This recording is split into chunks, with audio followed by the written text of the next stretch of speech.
अस्सलाम वालेकुम। कैसे हैं आप सभी लोग। मैं उम्मीद करती हूँ आप सब लोग बिल्कुल खैरियत से होंगे और ये भी उम्मीद करती हूँ कि आप सभी की ईद बहुत अच्छी सी गुजरी होगी। तो ये मैं आज शेयर कर रही हूँ ईद का व्लॉग और ईद से एक दिन पहले का यानी चांद रात का और लास्ट रोज़े का व्लॉग। बहुत ज़्यादा मसरूफ़ थी इसलिए बिल्कुल भी वीडियो एडिट करने का टाइम नहीं था मेरे पास। तो आज जल्दी जल्दी वीडियो मैं एडिट कर रही हूँ और आप लोगों के साथ शेयर कर रही हूँ। अब बहुत से लोगों की डिमांड थी कि जल्दी वीडियो को अपलोड करिए, हम आपकी वीडियो का वेट कर रहे हैं। तो ये है लास्ट रोज़े का व्लॉग और ये है सुबह का टाइम। तो हमने थोड़ी सी अपनी बाहर वाली वॉल पे ये आर्टिफिशियल ग्रास लगाई है। जो इसका एंड रिज़ल्ट था वो बहुत प्यारा लग रहा है, बहुत प्यारा लग रहा था। और मुझे ईद पर बनाने हैं चिकन के समोसे, तो मैं उसकी स्टफिंग तैयार कर रही हूँ। तो उसके लिए मैं प्याज चॉप कर रही हूँ और मैंने चिकन को बिल्कुल तैयार करके रख लिया है। अब इसमें मैं प्याज वगैरह ऐड करके सारे मसाले मैंने मिला दिए हैं। इसको मैं अब फ्रिज में रख दूँगी और जैसे ही मुझे टाइम मिलेगा मैं इसको जो समोसे हैं वो फोल्ड करती रहूँगी। लेकिन इतनी ज़्यादा मैं इसके बाद बिज़ी हो गई हूँ कि मुझे बिल्कुल भी समोसे फ़ोल्ड करने का टाइम नहीं मिला है। तो मैंने ईद वाले दिन ही कुछ सुबह में फ़ोल्ड करे थे और कुछ मैंने दिन में हैंड टू हैंड फ़ोल्ड करे हैं, क्योंकि आज ईद से एक दिन पहले का दिन है, ये लास्ट रोज़े का दिन है। तो आज बहुत सारे काम होते हैं। लास्ट की जो क्लीनिंग होती है वो है और अपनी थोड़ी सी केयर करनी थी, मतलब मेहंदी वगैरह, फेशियल, मैनिक्योर पेडिक्योर वगैरह करवाना था। तो अभी मैंने सिंपल कॉटन का ही सूट पहन लिया है। तो अब मैं आ गई थी बहन के घर। इन्होंने बुला रखा था, जो ये सर्विस देती हैं, जो एक ये ब्यूटिशियन है, ये होम टू होम जाकर इस तरह से सर्विस देती हैं। बहुत अच्छी इनकी सर्विस थी, बहुत अच्छे से उन्होंने काम करा था। तो और यहाँ पे जो मेरी बहन है वो अपनी लास्ट सूट की स्टिचिंग कर रही हैं। जो उनके हैवी सूट थे वो तो तैयार हो गए थे। बोली कि ये ईद में मैं जब किचन में काम होते हैं तो बहुत ज़्यादा हैवी ड्रेस नहीं पहनी जाती है, तो उसके लिए एक अर्जेंट ये सूट तैयार कर रही थी। तो उसकी लास्ट हेमिंग रह गई थी, वो उसको कर रही थी। उधर हम लोग के फेशियल वगैरह चल रहे थे, तो बड़ा अच्छा लगता है। अब अभी से ही बिल्कुल फेस्टिवल वाली वाइब्स आ रही थी। ये सारी हमारे प्रोसीजर चल रहे थे और वैसे भी जब इस तरह का कोई काम होता है, फेशियल वगैरह होते हैं, तो इतना रिलैक्स लगता है। और मौसम भी मुझे तो बहुत अच्छा लग रहा था, वाइब्स भी बहुत अच्छी लग रही थी। उसके बाद ये सर्विस हो गई थी तो ये चली गई थी। फिर हमने बुला लिया था मेहंदी वाली को, ये भी घर पर ही आके लगा रही थी। वरना आज मार्केट में बहुत ज़्यादा भीड़ होती है, बहुत बुरा हाल होता है, बहुत टाइम भी लगता है और रोड पर बैठ के लगवाना मुझे बिल्कुल भी पसंद नहीं है। तो मैं आगे शेयर करूंगी, जब हम मार्केट गए थे तो दिखाऊंगी कि किस तरह से भीड़ हो रही थी मेहंदी वालों पर। तो इनको भी बुला लिया था हमने। बहुत प्यारी इन्होंने मेहंदी लगाई थी और बहुत फास्ट इनका हाथ चल रहा था। तो ये दिन में आ गई थी और ये फिर रात में गई हैं, 12-1 बजे करीब अपने घर पहुँची हैं। तो बहन के हाथ पे लगी थी, मेरे हाथ पे लगी थी, बेटी के हाथ पे लगी थी। फिर ये मेरी वहाँ चली जाएंगी, सास के घर पर चली जाएंगी, तो वहीं पर सब लोग मेहंदी लगवाएंगे। तो ये मेरी मेहंदी लग चुकी है, बहुत फिनिशिंग थी। और सबसे अच्छी बात यह है कि आज के दिन टाइम इतना नहीं होता, तो बहुत फास्ट ही मेहंदी लगा रही थी। अब इफ्तार का टाइम हो गया है, तो उन्होंने और मैंने और मेरी बेटी ने हमारी बहन के घर ही इफ्तार करा था। मेरी बहन की भी मेहंदी लगी हुई थी, मेरी भी मेहंदी लगी हुई थी। तो इफ्तार उनके बच्चों ने तैयार करा था, क्योंकि उनकी कोई बेटी नहीं है। तो ज़्यादातर सामान रेडीमेड ही है, लेकिन वो सर्व करना, निकालना सब उनके बेटों ने करा था। और अब चांद निकल आया है ईद का। हम सब ने चांद देखा था, अफ्तार करा था। फिर उसके बाद मैं चली गई थी अपनी सास के घर पर सलाम करने के लिए, ईद का और चांद का सलाम करने के लिए। तो वो जो मैंने जिक्र करा था, हमने मेहंदी वाली को बुलाया था, वो यहाँ भी आ गई थी, उन्हें हमने यहाँ भेज दिया था। तो अभी मेरी सिस्टर इन लॉ के हाथों पे मेहंदी लग रही है। ये मेरी 2 नंदें हैं, दोनों के हाथ पर मेहंदी लग चुकी है। तो दोनों बहुत खुश हो रही थी, क्योंकि उन्हें भी अपनी डिज़ाइन बहुत अच्छी लग रही थी। और ये है मेरी देवरानी। ये अपनी मेहंदी वाली अपनी साथ बुक करके लाई थी। इनके साथ इनकी मेहंदी वाली आई थी, तो वो उनके हाथ पैरों पर मेहंदी लगा रही हैं। एक्चुअली इनकी बेटी ही इनके हाथ पैरों पर मेहंदी लगा रही हैं। तो इधर हमारी सास बैठी हुई हैं, उन्होंने मेहंदी नहीं लगवाई थी। तो सब अपनी मेहंदी दिखा रहे हैं। यही ईद की छोटी छोटी सी खुशियाँ होती हैं, जिससे कि सब लोग खुश हो जाते हैं। उसके बाद सास के घर से मैं पहुंच गई थी अपने घर। फिर अचानक हमें मार्केट जाने का मेरा प्लान बन गया, वरना मैं कभी भी चांद रात पे इस तरह से इतनी लेट नाइट मैं मार्केट नहीं जाती हूँ। और ये रात का 1:30 बज रहा है और देखिए मार्केट में कितनी रौनक हो रही है। मैं इतनी लेट कभी नहीं जाती हूँ, लेकिन ऐसे इत्तेफाक हुआ कि इस बार मुझे जाना पड़ गया और मैं 2 बार गई। पहले गई थी 1:30 बजे, फिर 3 बजे घर वापस आई हूँ, और फिर 3 बजे मैं दोबारा गई हूँ तो 4 बजे घर वापस आई हूँ। तो एक्चुअली मुझे लेना था अबाया, तो अचानक ये प्लान बना था, मतलब पहले से ऐसे मेरा कुछ दिमाग में था नहीं, पर मैंने सोचा सारी चीज़ें नई नई हैं, एक अबाया ही मुझे मैंने नहीं लिया है, तो हस्बैंड बोले कि वो ही क्यों छोड़ा है, ले आओ जाके ले आओ। तो फिर हम आ गए थे। तो बस मुझे यहाँ थोड़ा सा ही काम था, बस अबाया लिया था और एक चीज़ और ली थी, 1-2 चीज़ें, फिर हम घर वापस आ गए थे। बहुत रौनक हो रही थी, बहुत अच्छा लग रहा था। उसके बाद हम घर वापस आ गए थे, फिर मैंने थोड़ा सा रूम को अपने सेट कर लिया, क्योंकि हम मेरे घर जो होगी ईद, वो हम दूसरे दिन मेरे घर मेहमान आते हैं, फर्स्ट डे हम सास के पास जाते हैं, वहाँ जाके ईद हम लोग मनाएंगे सब साथ में। तो मैंने सोचा था कि फिर सेकंड डे मेरे पास बहुत सारा काम हो जाएगा, तो मैं टेबल को सेट कर लेती हूँ और जितना बर्तन वगैरह होते हैं, क्रॉकरी वगैरह सेट कर लूँगी। तो फिर बस उस दिन क्या हुआ, कुकिंग का ही काम रह जाएगा, क्योंकि थकन में थकन मिलती चली जाती है, रोज़े की थकन, फिर चांद रात की थकन, फिर हम ईद वाले दिन सास के घर होंगे, फिर उस दिन की भी पूरी थकन होगी, फिर सेकंड डे अपने यहाँ सब कुकिंग वगैरह करनी होगी, सब सेट करना होगा। तो इसलिए मैंने ये सारी सेटिंग में अभी कर लूँगी।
फाइनली ईद का दिन आ गया है और आज है ईद का दिन, और मैं कुछ इस तरह से तैयार हुई थी। मैंने लॉन का मैरून रेड कलर का सूट पहना था और ये क्रिस्टल की मैंने ज्वेलरी ली थी। आप सभी को बहुत बहुत ईद मुबारक। मेरा ये व्लॉग बहुत ज़्यादा लेट हो गया है, मुझे पता है। तो मैं जहाँ जहाँ गई हूँ वहाँ मैंने थोड़ी थोड़ी सी क्लिप शूट कर ली है। ये मैं अपनी बहन के घर आई हूँ, ये वहाँ यहाँ पर उनके बेटे हैं और मेरे बेटे बैठे हुए हैं। यहाँ पर मेरे अब्बा हैं, बहनोई हैं और उनके बच्चे हैं। तो सब माशाल्लाह बहुत खुश थे। अल्लाह ताला सबकी ज़िंदगियों में ये खुशियाँ बरकरार रखे और सबको आने वाली सालों में भी इसी तरह से अच्छी अच्छी वाली ईद नसीब करे। और ये मेरे बहन के बच्चे हैं, ये लोग दुबई में रहते हैं। इनकी क्लिप आई थी तो मैंने वो यहाँ ऐड कर दी है। और ये हैं खुबा, इन्होंने कहा था कि मेरी क्लिप आप ज़रूर ऐड करिएगा अपने व्लॉग में, तो मैंने इनकी क्लिप ऐड कर दी है। और जो मना करती हैं कि हमें मत शो करिएगा, मैं उनको बिल्कुल भी नहीं दिखाती हूँ, क्योंकि मैं भी खुद सामने नहीं आती हूँ। और ये है उनकी छोटी बहन, उन्होंने कहा था मेरा फेस मत दिखाइए, मुझे दिखा देगा, तो मैंने उनको दिखा दिया, उनका फेस नहीं दिखाया है। और ये हम आए हुए थे अपने मामू ससुर के घर पर।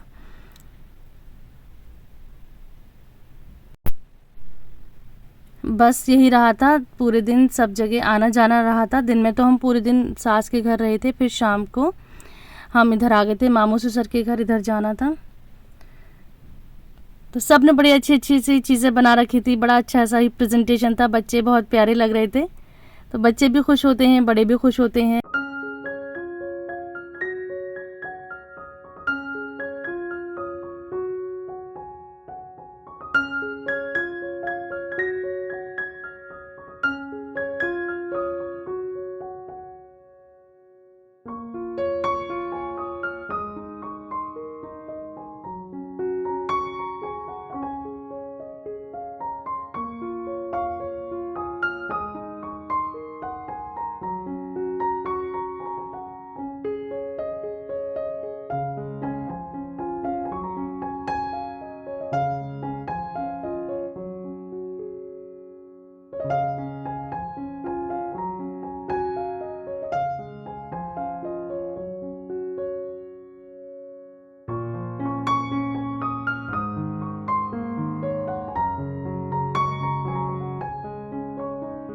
और अब लास्ट में मैं आ गई थी अपने मामू के घर।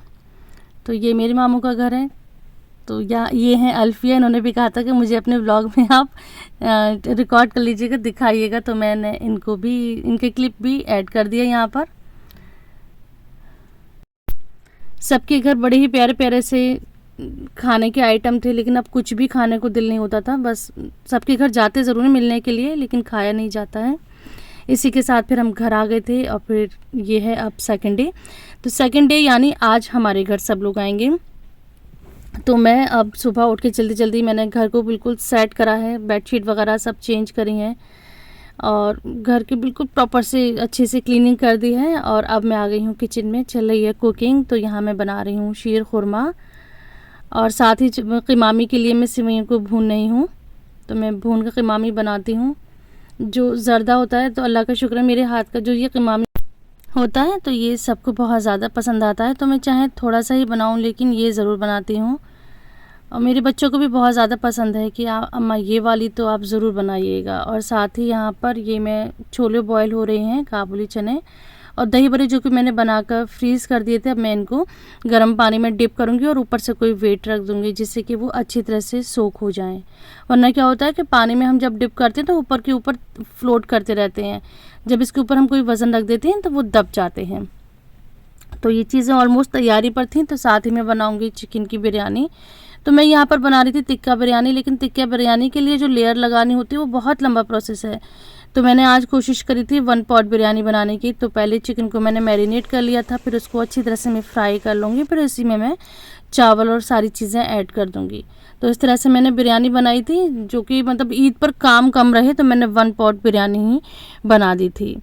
और दही बड़े अब मैंने असेंबल कर दिए हैं। इसके ऊपर मैंने दही मसाला वगैरह डाल दिया है। अब सौंठ और चटनी मैं वहीं टेबल पर रख दूँगी और इसको मैं क्लिंग फिल्म लगा के रख दूँगी फ्रिज में, क्योंकि अभी मौसम में थोड़ी गर्मी है, दही खट्टा ना हो जाए। तो मैं इसको इस तरह से फ्रिज में रख दूँगी और फिर जैसे जैसे गेस्ट आते जाएंगे मैं उनको टेबल पर सर्व करती जाऊँगी। तो इस तरह से हमने टेबल को कर लिया था तैयार। तो यहाँ पर बेटे ने बखूर जला दी है, इसकी खुशबू बहुत ही स्ट्रॉन्ग थी। तो ये सारी ही तैयारियाँ चल रही हैं, सब अपने अपने काम में बिज़ी हैं। तो बहुत अच्छा लग रहा था माशाल्लाह, फेस्टिवल वाली पूरी रौनकें थी घर में। तो अब मैं चली गई थी नहाने के लिए, सब टेबल वगैरह सेट हो गई थी, खाना सब तैयार हो गया था। तो मैं नहाने के लिए चली गई थी। उसके बाद मैं अब आके तैयार हो रही हूँ। तो आज मैंने सिंपल सा ही कॉटन का सूट पहना है, उसके साथ बस कुछ भी आज मैं मेकअप वगैरह नहीं करूँगी, क्योंकि पूरे दिन किचन में रहना है। मेकअप के साथ किचन में जाना तो पॉसिबल ही नहीं होता।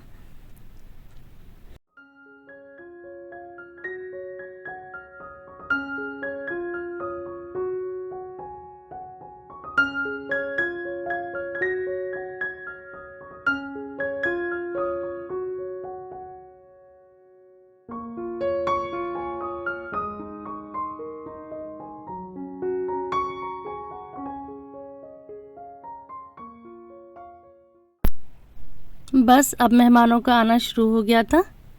तो ये जो आए हैं सबसे पहले मतलब मेहमान आए थे, इन्होंने जो खाया पिया है, इनसे जो मैंने बातें करी हैं, इनके साथ तो ज़रूर मैंने सुकून से बैठकर बातें करी हैं, वीडियो भी शूट कर ली है, थोड़ा सा हम लोगों ने मज़े मस्ती भी कर लिए थे बैठकर।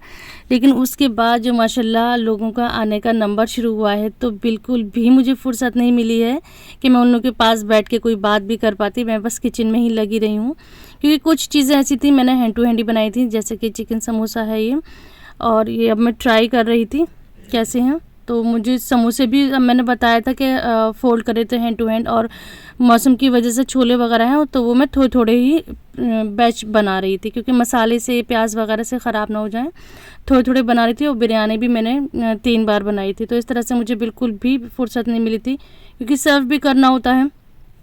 बस यहाँ तक तो हम खूब इतरा लिए हैं, खूब अच्छे से हमने वीडियो बना ली है। तो यहाँ हम सब अपनी मेहंदी दिखा रहे हैं। यहाँ नंद है, मैं हूँ, मेरी बेटी है, नंद की बेटी है। तो यहाँ तक तो हम बैठे थे। उसके बाद मैंने कुछ भी शूट नहीं करा है, क्योंकि टाइम ही नहीं था। माशाल्लाह रात के 2 बजे तक मेहमान आते जाते रहे हैं और बिल्कुल मैं थक कर चूर हो गई थी। तो ये मेरी भांजी की मेहंदी है, इसको मैंने यहाँ पर ऐड कर दिया था। तो ये था मेरा ईद का व्लॉग। आई होप कि आपको पसंद आया होगा। मैं दुआ करती हूँ कि आप सबकी ईद भी बहुत अच्छी गुजरी होगी। मिलते हैं नेक्स्ट व्लॉग में। अल्लाह हाफिज़।